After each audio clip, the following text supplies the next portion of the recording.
extremism anywhere in the world, it's all about shouting louder than everyone else. Until you get to the point where everyone's shouting so loudly on all sides of the debate that the issue, what they're shouting about, is no longer as important as the fact that they're shouting.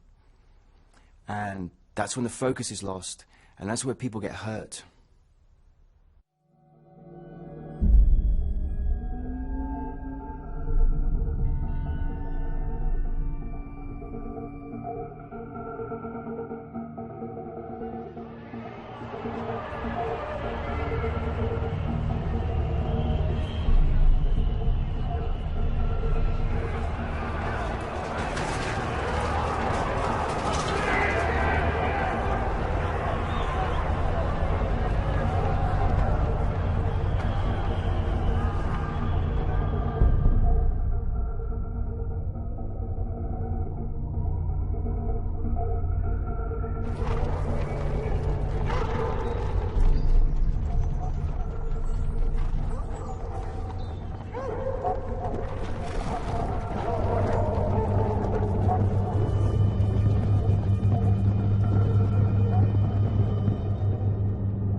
People who want to ban fox hunting, in my opinion, are divorced from the realities of the land they live on.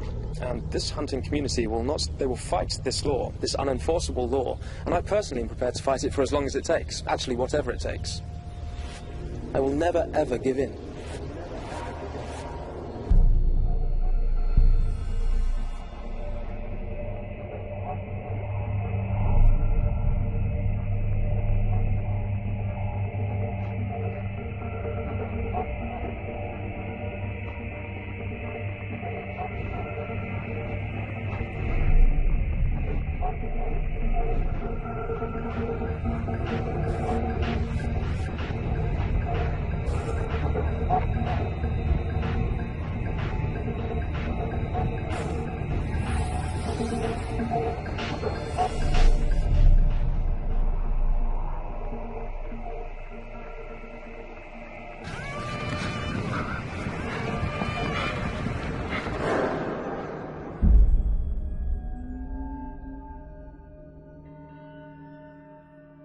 These people were taking pleasure, like sport, if you like, you know, in somebody else's pain.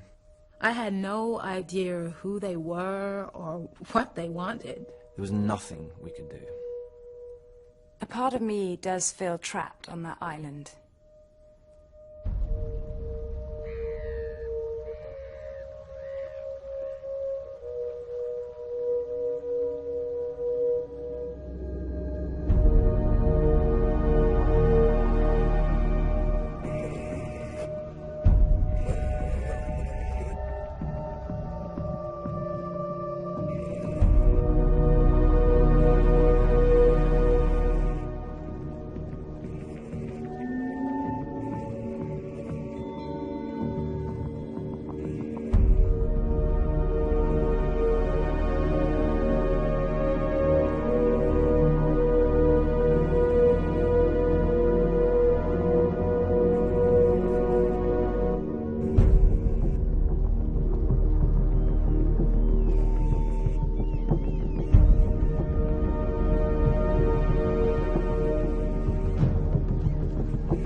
Fox hunting is one of those things that people think of in very black and white terms.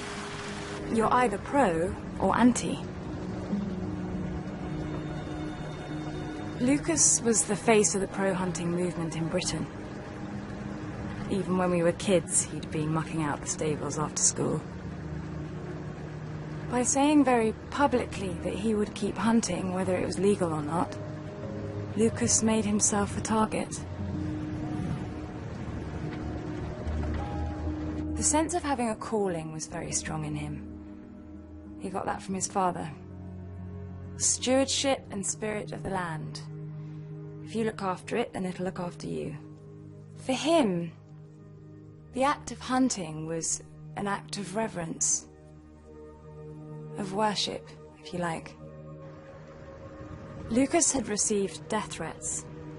The police advised him to get out of the spotlight for his own safety.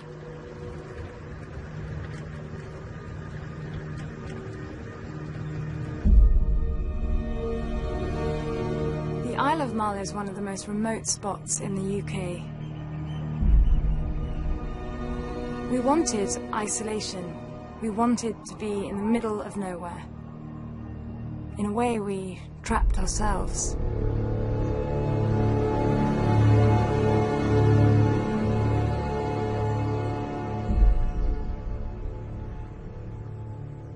Yeah, Lucas phoned me up the Monday previous and said he was going to ground and could I get a couple of days off the farm. And I was like, Mo, stag season, you know, there's a bear shit in the woods, like.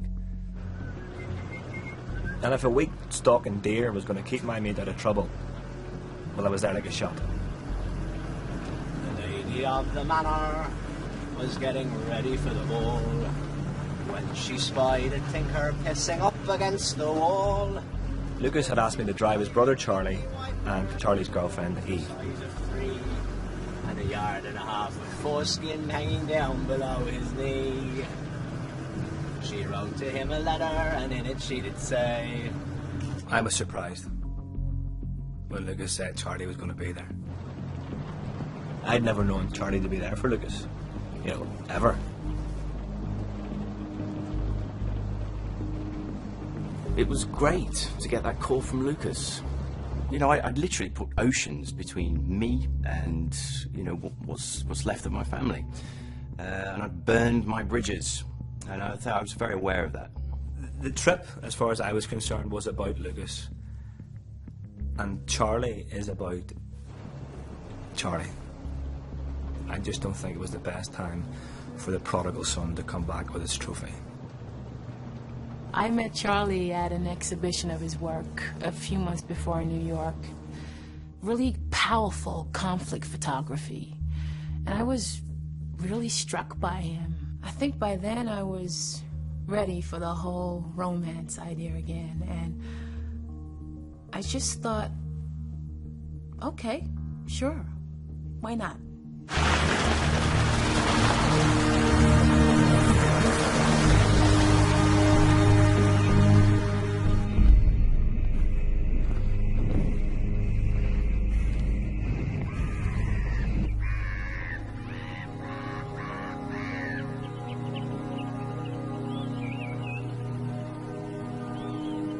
Lucas loved that place. His father had left the entire estate to him. 5,000 acres on the south side of Benmore, the highest mountain on the island.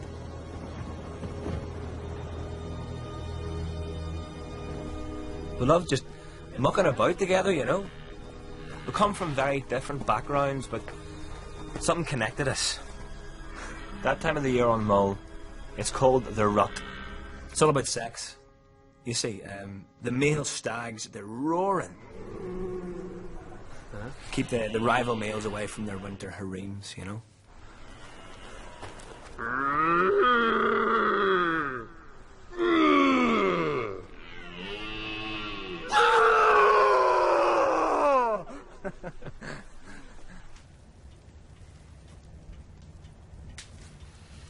I'd always thought of Scotland as a place of tradition, romance.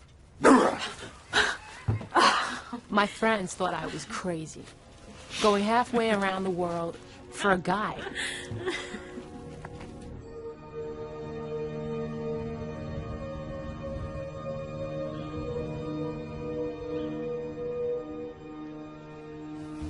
To be honest, I was surprised Lucas had asked Liv to come with us. They'd split up years before. Lucas had never loved anyone like he loved her. I think he needed someone, and it wasn't like I'd been around for him.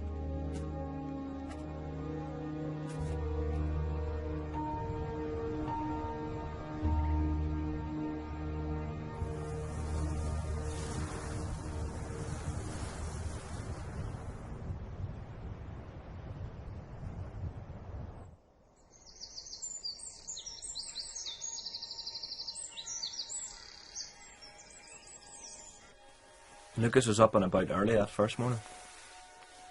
Well, there was a lot going on that had kind of passed me by, to be honest.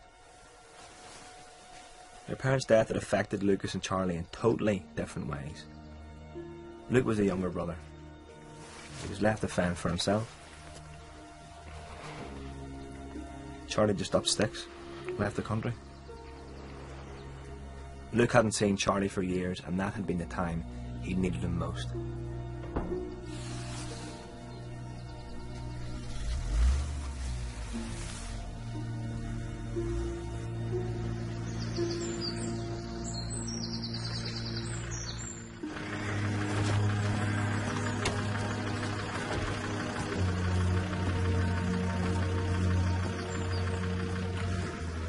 Lucas had been in the news a lot. The more he spoke out against the hunting ban, the more serious the threats against them became. First it was a dead fox on his doorstep, then it was a bullet. This was a chance for him to concentrate on other things, like the girl he loved.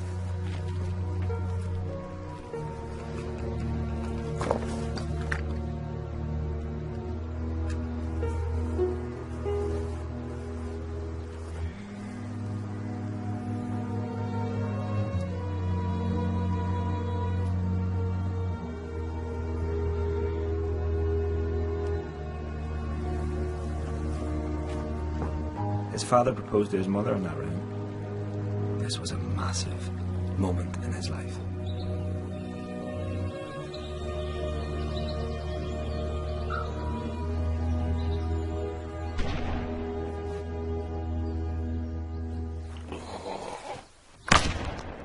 Perfect. Not bad for a girl. A natural, I'd say. Very good. Meant to reload. This comes up.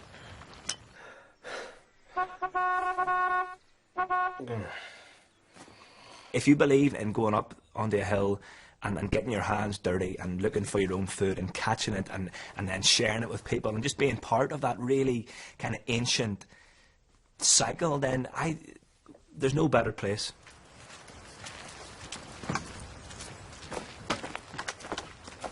Morning. Hey, I'll go up the south side with Liv. Why don't you guys head up the north side? Looks like the clouds clearing up there. Should be a nice day. Okay. Hey, there. Good day. Fox hunting with dogs was made illegal under the Hunting Act. Stalking deer, which is what we were on the island to do, remained and remains to this day entirely legal. It's a necessary part of managing the land.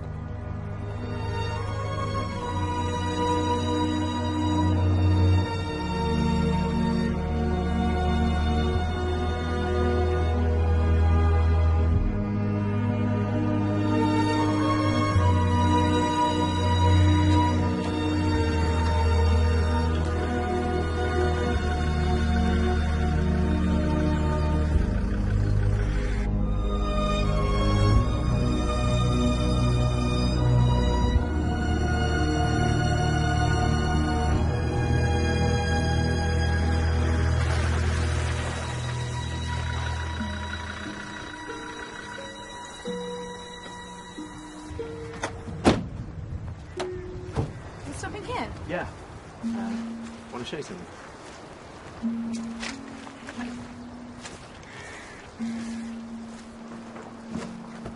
We hadn't seen much of each other that year. The hunting campaign had become his life.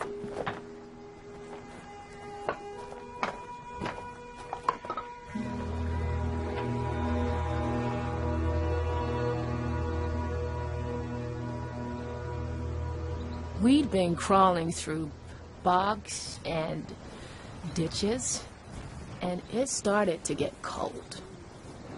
Not my idea of a vacation. But Charlie's whole thing was life's about new experiences.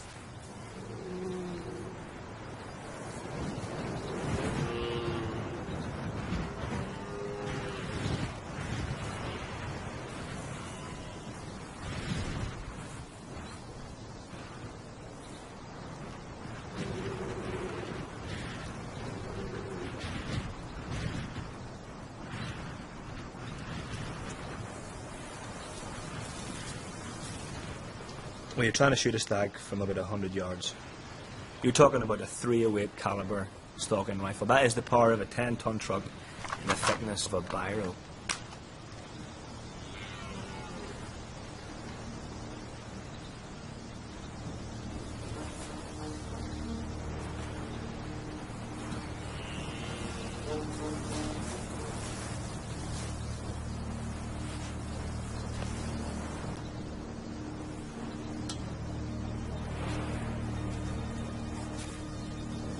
And you get it in your hand, and you forget who you are for a second.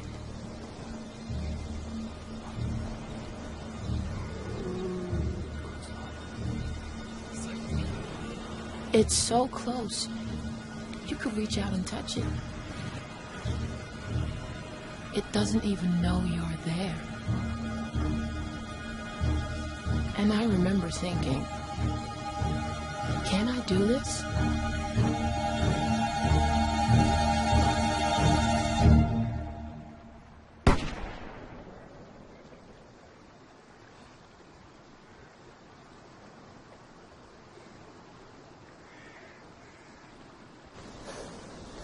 Good girl.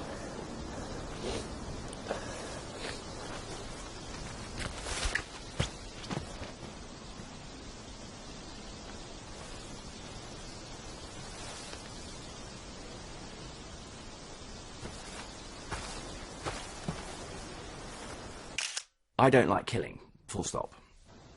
But I eat meat. If you eat meat, you accept that something's got to die. I just don't like doing it myself.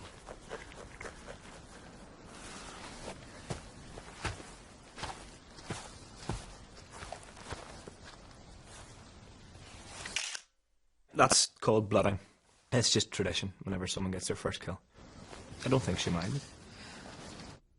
I resented that immediately. Right, here we go. Take your jacket off. You're gonna go in between there and there. Uh-huh. And you're gonna come in over. Push in. That's good. You're doing well, you're doing well. I can't do it. I can't. I'm gonna be sick.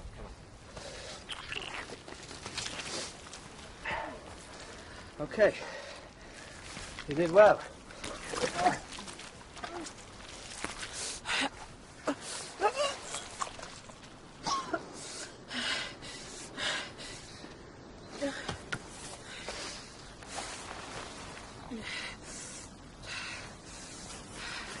I felt very angry. And I felt very, very far from home.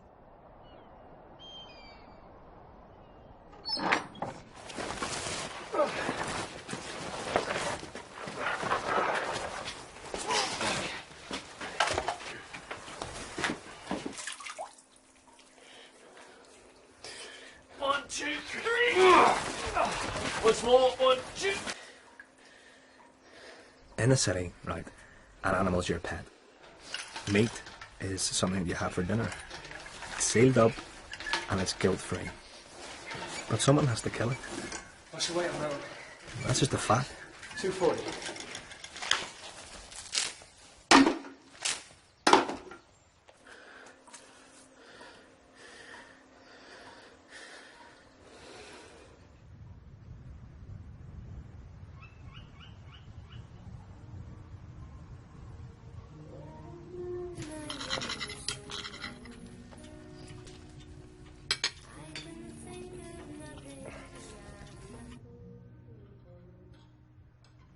I was not going to sit there and eat that meat, knowing what I'd done. Right. So it's the beginning of the stag season, right? The rut, okay? And quite early on in the morning, we spy a stag. A young one, a traveller, right? A young stag. And this stag, right, he's desperate for a shag. He hasn't had a shag for fucking months, this stag. I just thought, you know, tell a funny story, a bit of banter, G things along a bit, you know, that's what I do. He's desperate. Right. So I decide to roar the fucker in. So, you know, out I go with me old hands and you know. And he roars straight back. And I know the game's on. So here we go. He's coming down the hill. I'm down there, aren't I, Luke? I'm down here roaring at him. Like that. And every time I roar, he roars back. Now, finally, we come in and come in and come in, and we get to about 200 yards. And I decide to give it a roar. And so,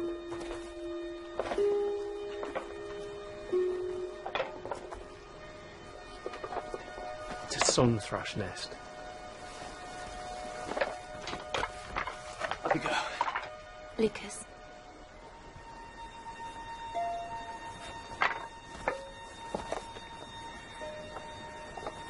I'm still seeing him. He asked me to marry him. Do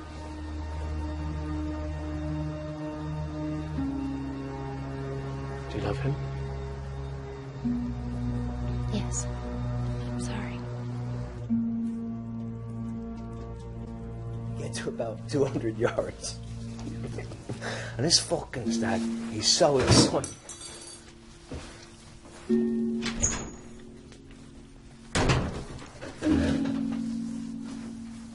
I wanted to be there for Lucas, as a friend. I didn't know he still had those feelings. I thought it would be easier if I just left.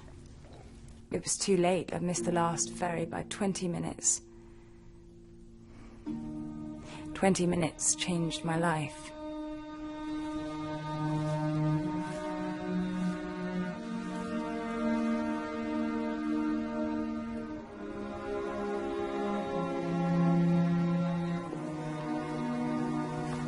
She'd ripped his guts out.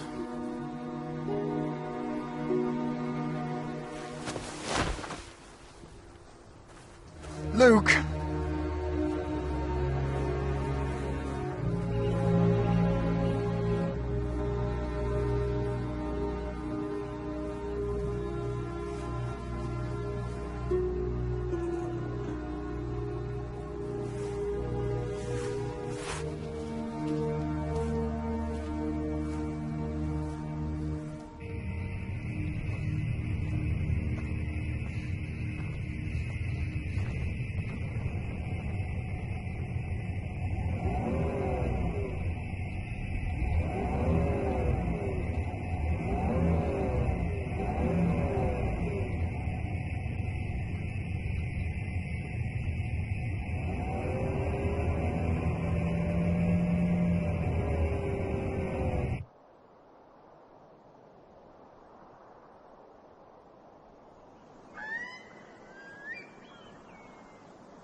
I was very wet, very cold.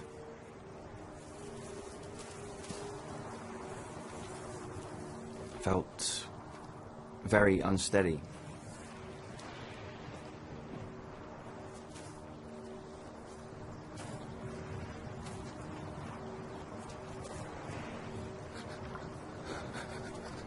It's a bloody obvious thing to say, but my first thought in those moments was something is very wrong here.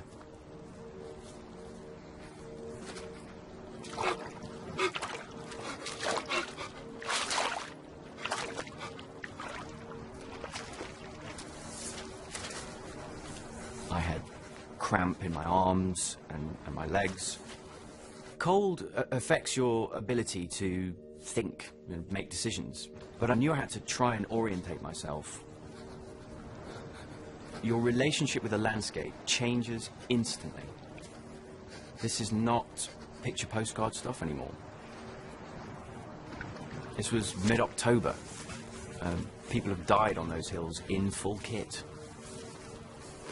With bare skin and the wind chill factor, it's below freezing. You're living a nightmare. And I was very frightened.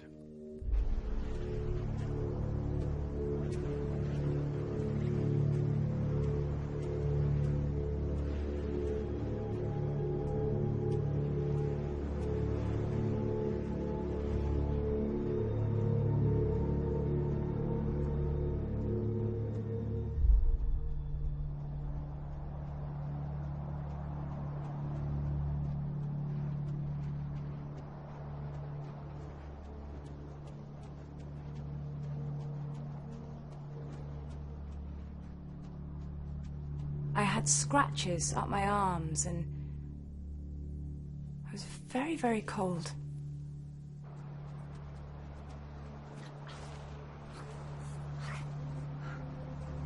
It was just this enormous valley I didn't recognize. And I did think immediately, you know, this is Lucas's way of getting back at me.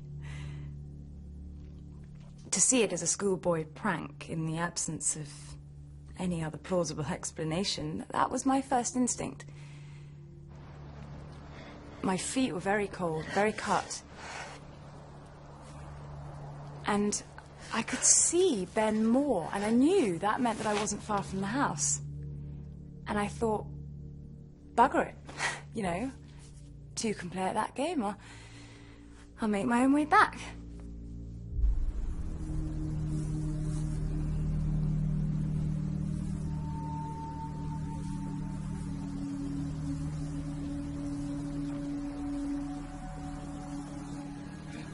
Lucas!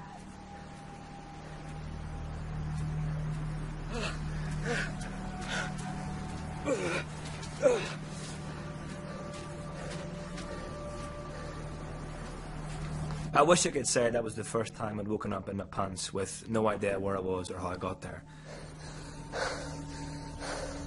Lucas! I was just so cold, you know, and angry and a bit impressed, I think, at the same time, you know, because this stunt, even by Lucas's standards, was pretty, you know, extreme, and I did wonder what it was all in aid of. My feet were so numb, they were like plastic. I started running around just to get kind of warm, you know, with no particular direction, like. And I was getting pretty rattled by then.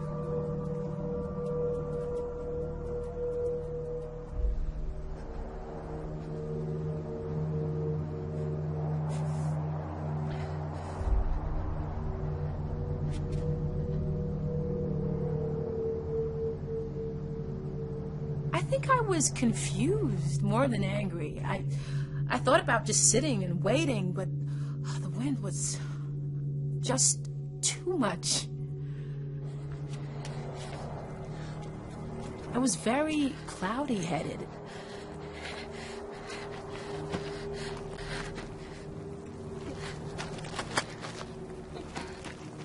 And it was a game. I was sure of that.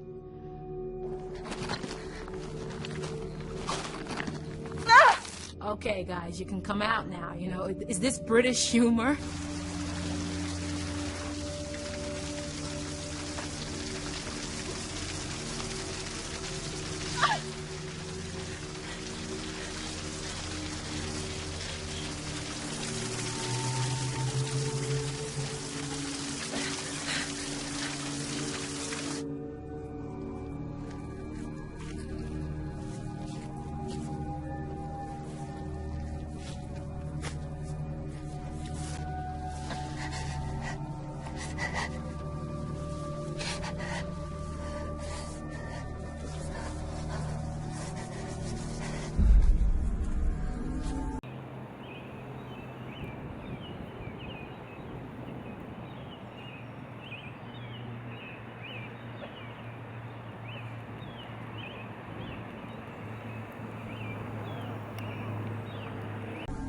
I'd come to a ridge where I could get a better sense of where I was in relation to the rest of the landscape. For a moment, I thought I recognized where I was. I had no idea at all.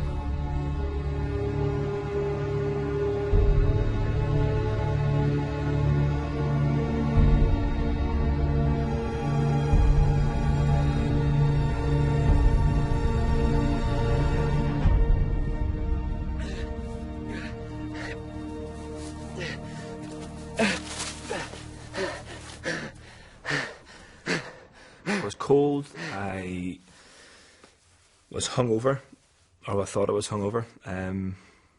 Had Jeremy Beadle popped up at that point and said, oh, surprise, I would have sparked him out from the position of the sun. I could figure out east. So I thought, if this is east, I'm going to head that way. Try and pick out a ridge or something where I can have a look around and get my bearings a bit, you know. But then from nowhere, it was unbelievable.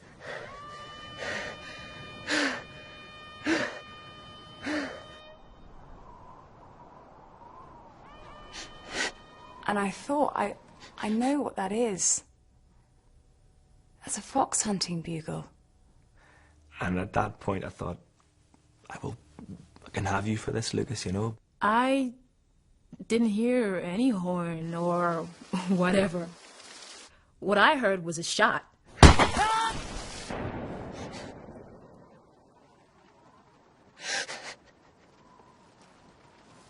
That's not Lucas. Lucas would never shoot anywhere near someone else. It took me a second to work out, you know, what had happened.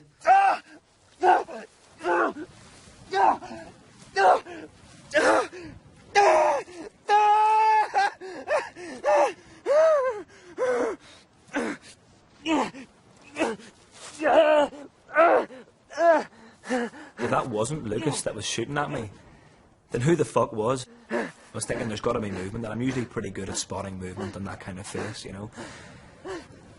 And it seems absolutely ridiculous to say it, but the only thought that I could have, the only conclusion I could come to, was that the hill was taking pot shots at me.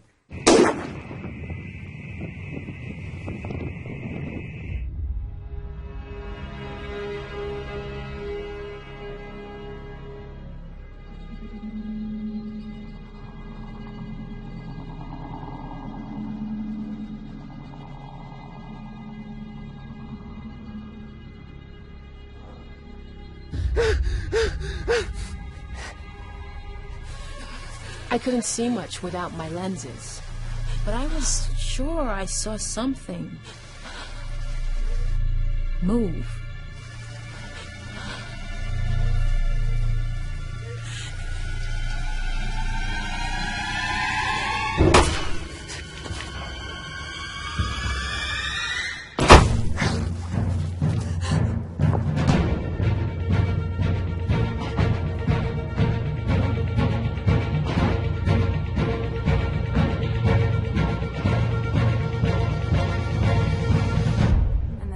Hunting us.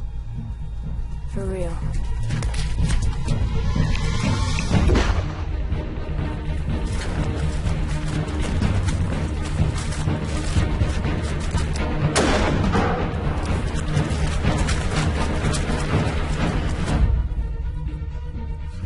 thought that goes into it at that point. It's instinct. Adrenaline is an amazing thing. They were both wearing the trademark black balaclavas, and I just thought to myself, okay, now I know what I'm dealing with.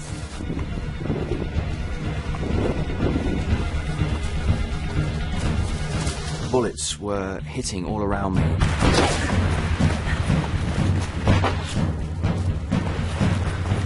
I was thinking to myself, either the person with a rifle is a very bad shot, or they're a very good shot and they're trying to miss.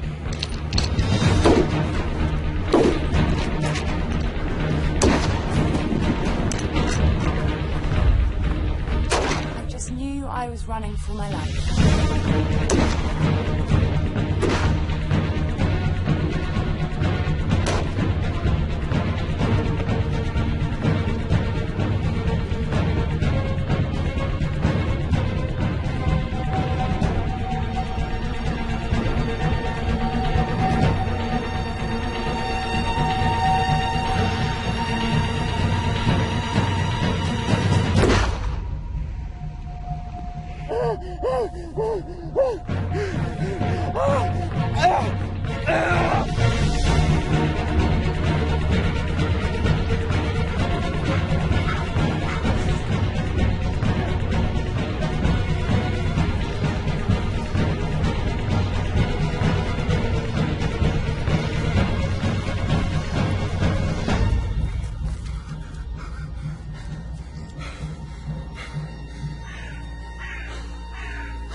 I'd been in the UK like 48 hours.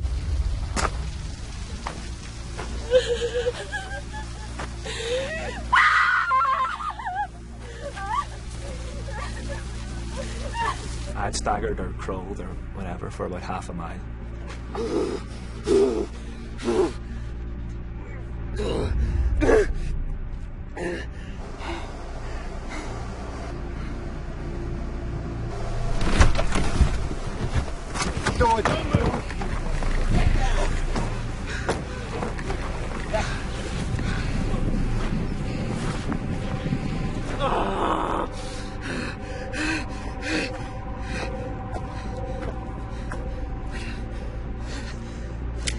I wish I could say that it had some massive realization or like everything became clear to me and I saw the white light, but it wasn't. It was just absolutely blindingly real, you know. Like I was going to end it in that quarry. Hunting cannot be excused. Hunting cannot be legal. This is the misery it brings. This is the misery it brings. It was just words on a page for me. God created us all equal. Didn't mean anything what it said. Give love to all creatures. I read it. I have been wrong all my life. I've been wrong all my life. Rod, please don't hurt me. Yeah.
Everything was exactly as we'd left it. There was no sign of struggle or burglary or anything like that.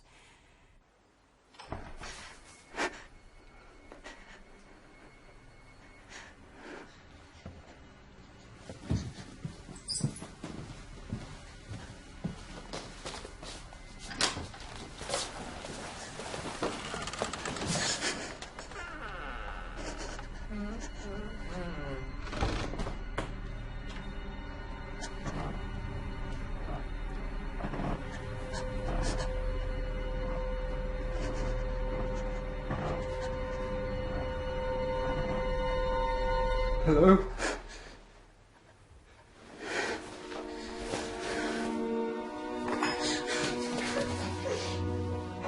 With no car, no phones, we really only had one option, and that was to lock down and wait for the others and defend ourselves the best we could. I started to replay the events of the previous night in my head. Luke! I was trying to work out what I'd missed.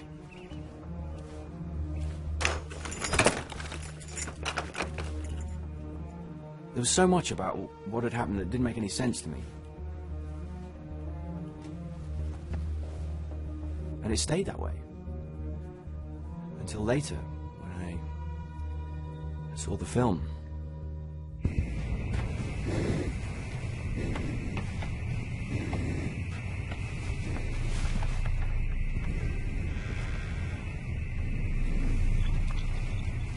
They'd used a very concentrated chloroform solution, which is very dangerous, but it did the trick.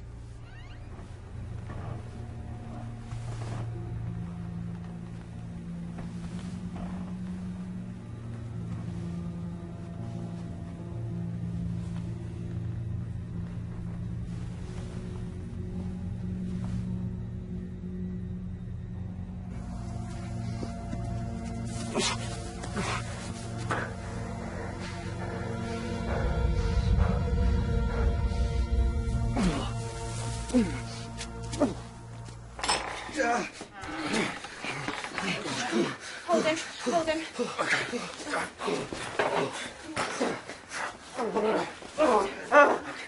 There wasn't any bone damage. I don't think he could have walked if there was. Where are they coming from?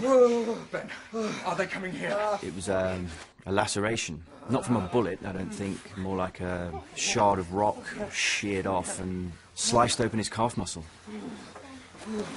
It was the only disinfectant we had.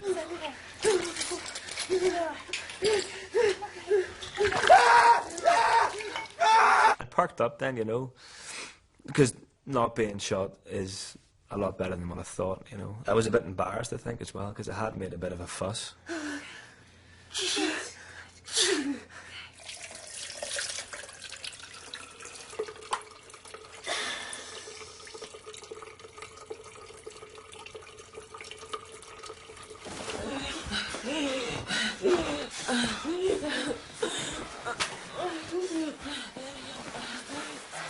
Eve, you have to tell me where it hurts, okay? Can you give me some blankets, please?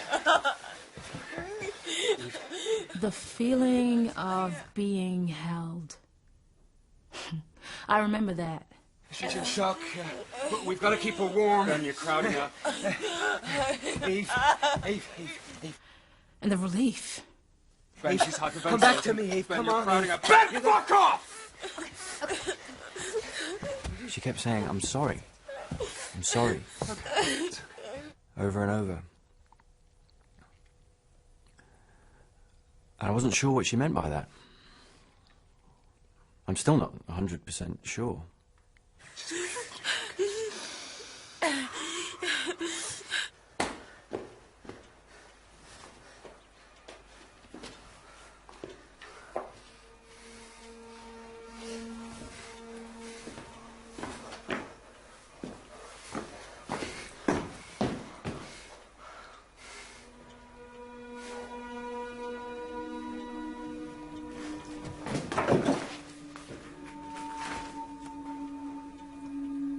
where we'd been sitting for dinner the night before, there were these dossiers.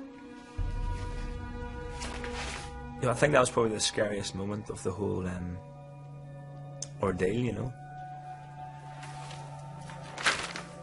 Bank statements, insurance documentation, passports, I had a pay slip from the farm.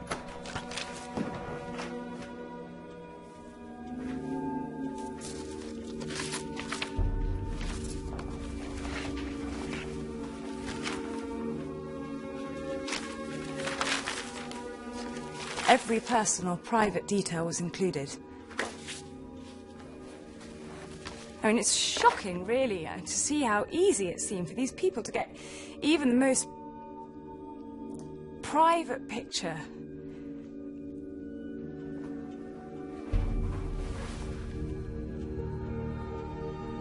To see an ultrasound of your own child inside your own body, it did floor me completely.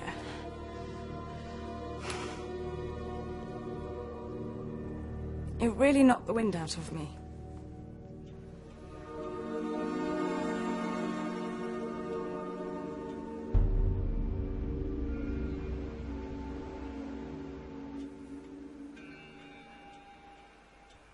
Lucas still wasn't back. What these people might do to him. Out there. I was the only one who didn't have a dossier. The file on Lucas was unbelievable. I thought animal rights people, you know, stood with banners outside stores on Fifth Avenue. I thought that was the limit of it. Now we gotta go and find Luke. We can't just sit here and wait. Ben didn't have a coherent plan. It's just that waiting was really beginning to eat me up. We were in no fit state to form a rescue party. If I was... We were all civilian I was shot. here... I was there. We were on 50,000 I'm acres. Sure? Where were you, Charlie? Where he is. Where were you? We had no idea at that stage what we were dealing with. We didn't know if this was a hostage situation or not. Look, this is ridiculous. You are severely injured. There is no way that you're going to be able to cover that kind of ground on that leg. And even if we could find him, there is a very real chance that we are going to make this situation worse. You have to be very careful about what you do. You have to be careful not to upset the balance. We've got no vehicles, no communication, and no weapons. Then I thought, I fucking wonder. Ben! Because when we took the stag into the larder to hang up, we hadn't taken all the weapons back out again. And they'd been very careful not to leave any ammunition in the house. They'd made sure of that, but there were 3 rounds left in the magazine. And that to me was a little victory, you know?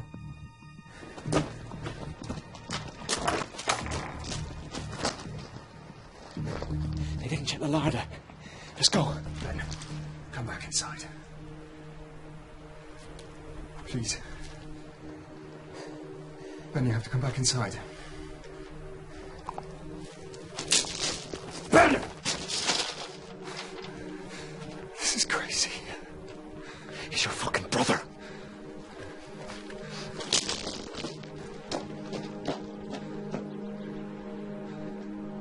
I did not want to go back out there.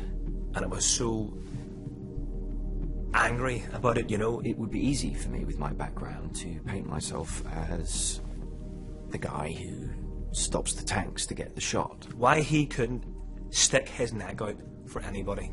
Why he found that so fucking difficult. Why Charlie, of all people, found that so fucking difficult. I hate danger. Any kind of danger. I would happily have swapped Charlie for Lucas at that point.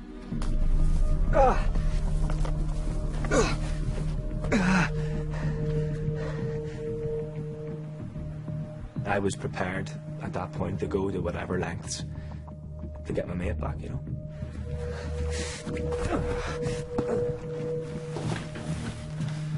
Sweetheart, I'm going to look after you. It was a fact that if they hadn't found the rifle, logically that was the most sensible place. Please, hurry back, okay?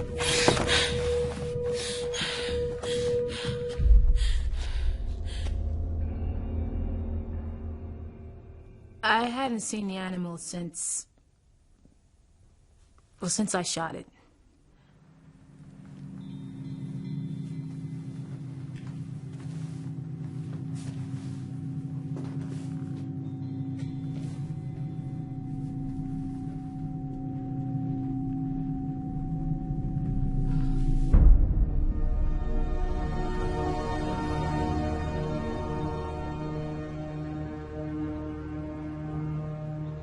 Ben was just this broken figure. Even with a bandage on my leg, I reckon I still lost about 2 pints of blood, you know.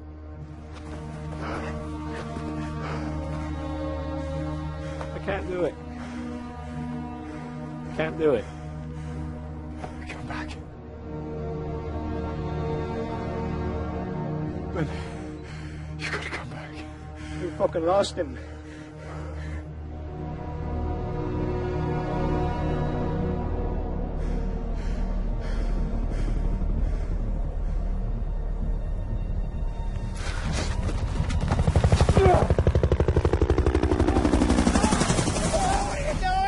Fucked it now, haven't you? Hey! Hey! I mean, that was help. Hey! Everything within me snapped into focus.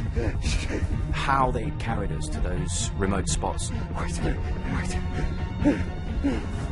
We had to get there.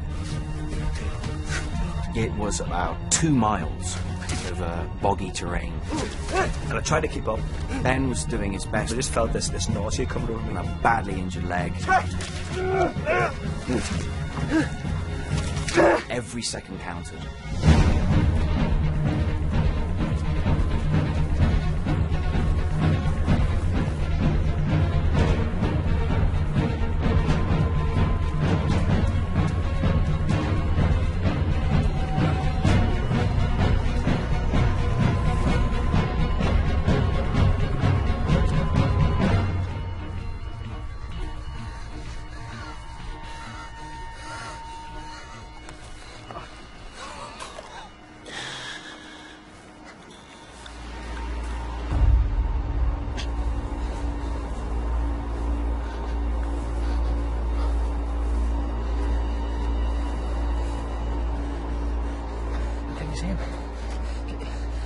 Can you see Luke?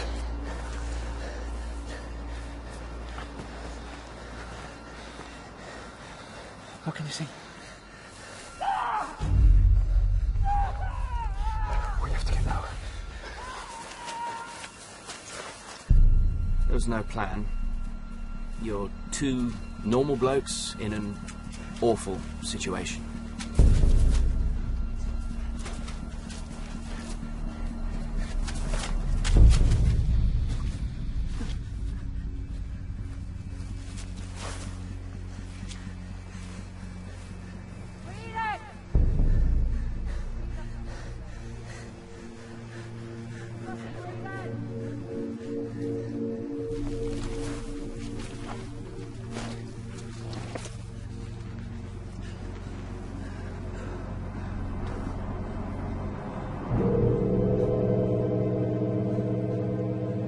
And I just remember the sense of, relief. Who's that? It's that realization that we might just make it out of there okay. From what we learned later, they'd already been going at him for about an hour and a half. Even at that distance, it was pretty clear what was going on. There's not a choice.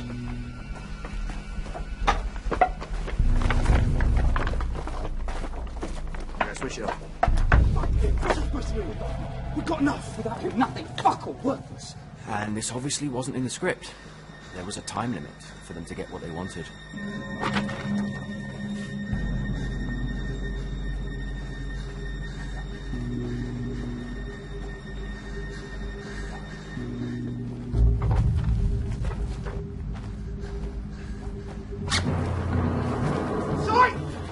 Stay out of it.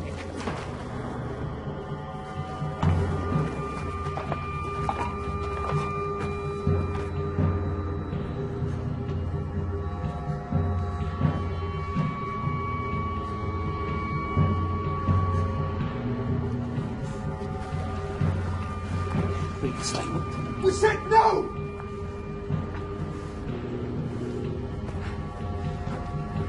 Fucking beat it!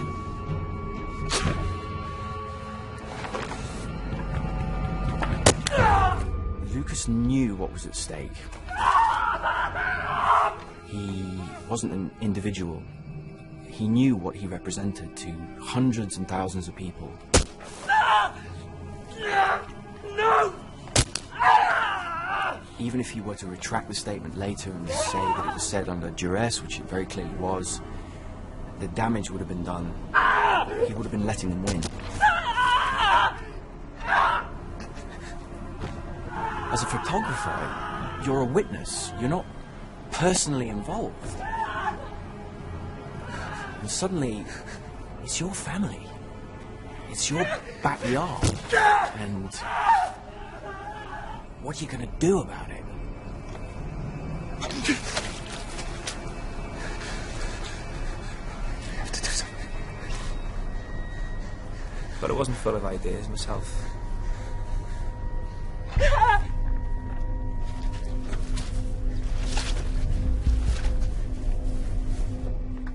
It's going to be so simple. Are you really going to shoot another human being? I mean, it's one thing when it's an animal, when it's a person. A real life.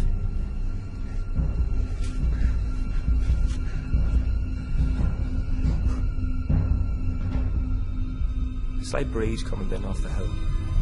And I knew then that if it came to it, it would have to be a headshot.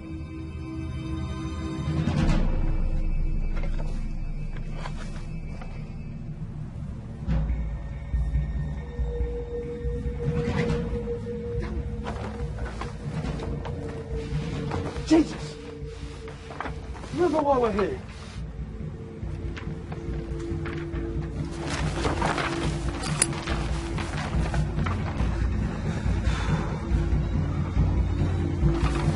It all happened very quickly and yet in slow motion. And you're wondering whether or not he's going to do it, or whether he's just bluffing. Last chance. Whether Lucas will just read the fucking statement. It's just impossible to tell from that kind of distance. And you're running through this in your head with a real life in your hands. No! And I said, shoot. No! Shoot.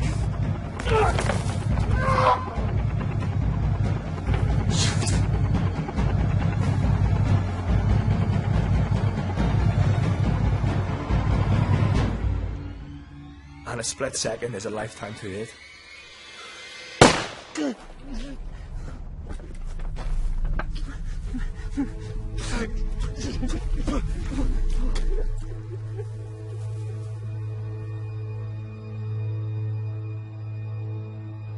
I'm a very loyal person. You know, and Luke was my best mate. My very best mate. And, you know, you think you're going to be there for somebody. Don't you, you think that when the time comes, you'll be there, and you take the test and you fail. And I suppose that's something that I just have to live with. My brother had just been executed. Right in front of my eyes. In the most horrific snuff movie imaginable. I thought about just running in, something stupid like that. If it meant that we all died, I don't think I really cared at that point.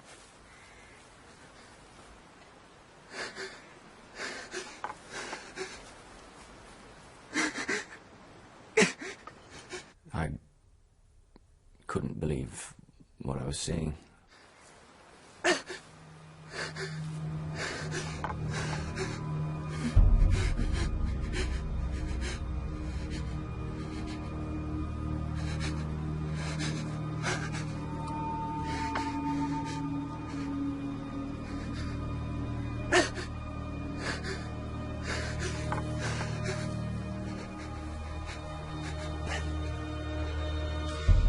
They'd mock executed him with a blank.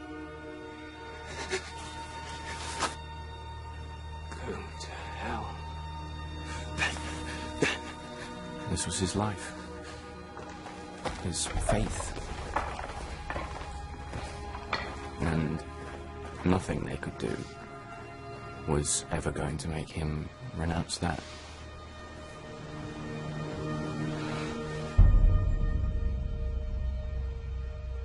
Eve wanted to go home, and if she couldn't go home, she wanted to go into the house, and I was trying to calm her down.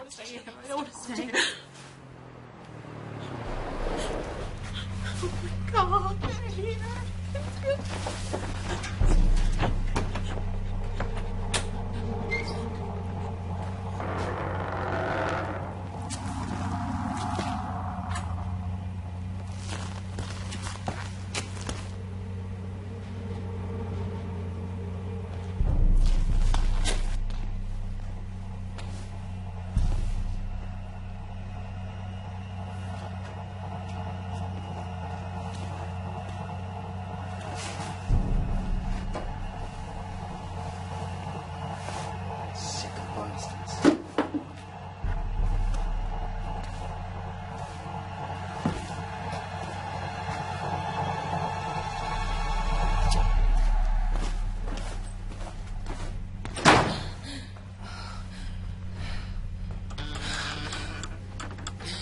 All we had to do was stay still.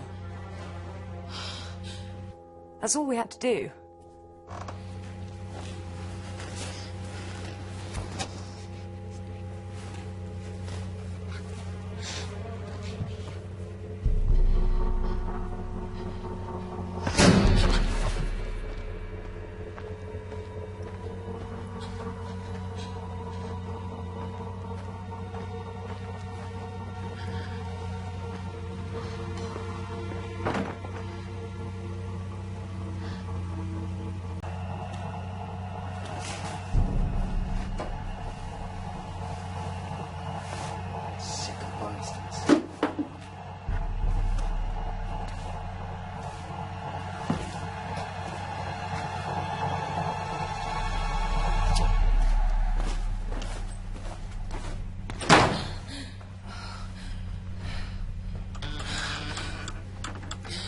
All we had to do was stay still.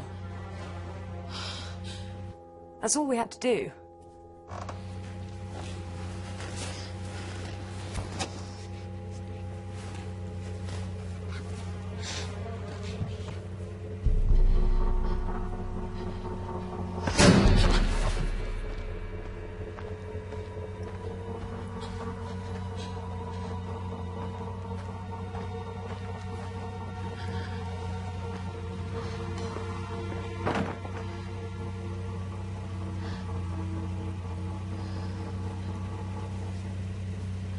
I could hear it was running, and I knew it was our best chance to get away.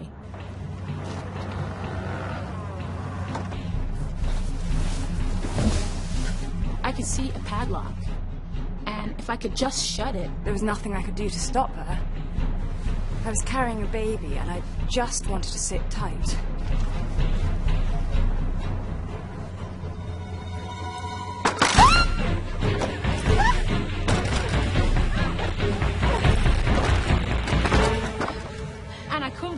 I'd done it.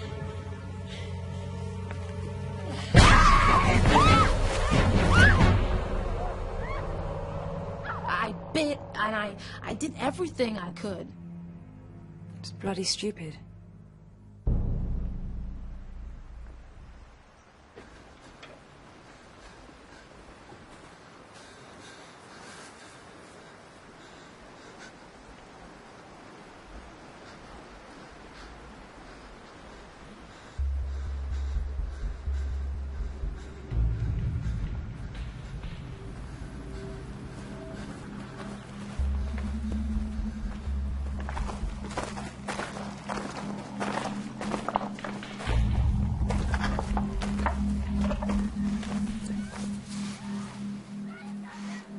How does that feel?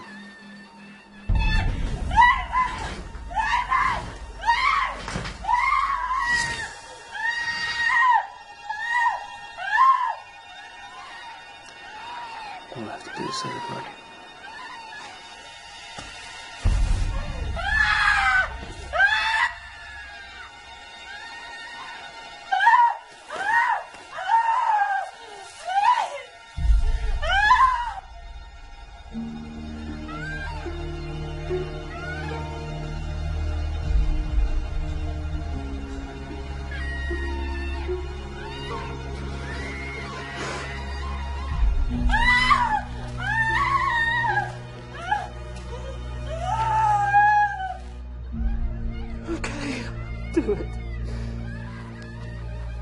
Dwight.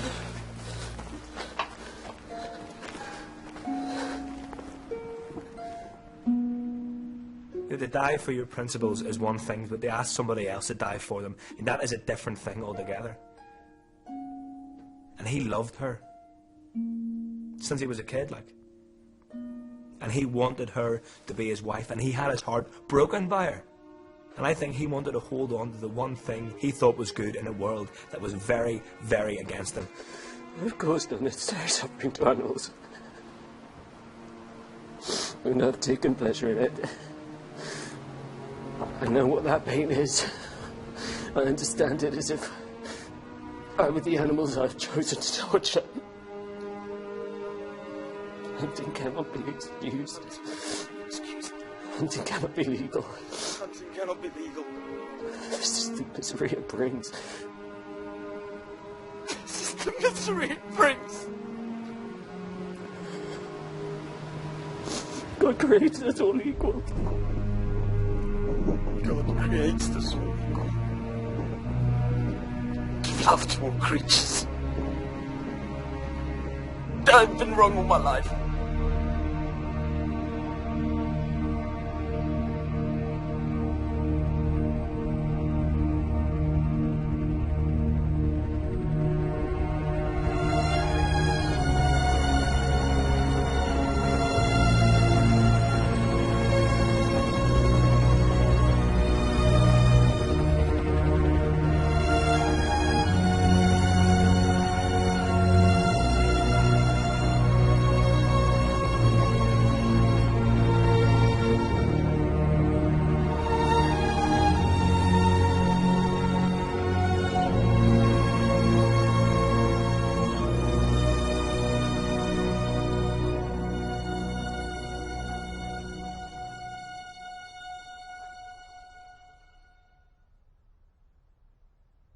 Luke didn't talk much about anything, really, but certainly not about what had happened.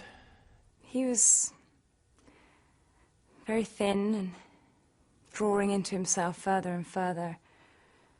I saw Lucas in the early spring, and I knew from Charlie that there was some serious concerns about his behaviour. I checked Lucas into a private clinic in July. He was a shell. You looked at him and the Lucas I knew wasn't there. The doctors said it would take time. Whatever it takes. He's my brother.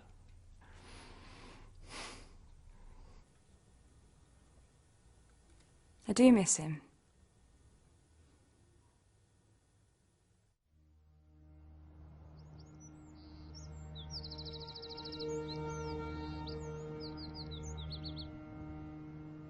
The viral film first appeared on a URL linked to the Real Animal League. We took legal advice. The internet is totally unregulated. You cut one head off, it grows somewhere else. There was nothing we could do.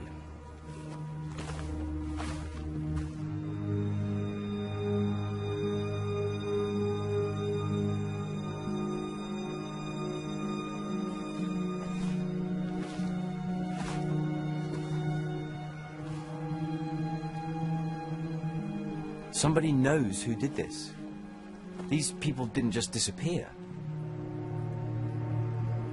You do wonder about justice, and you want resolution.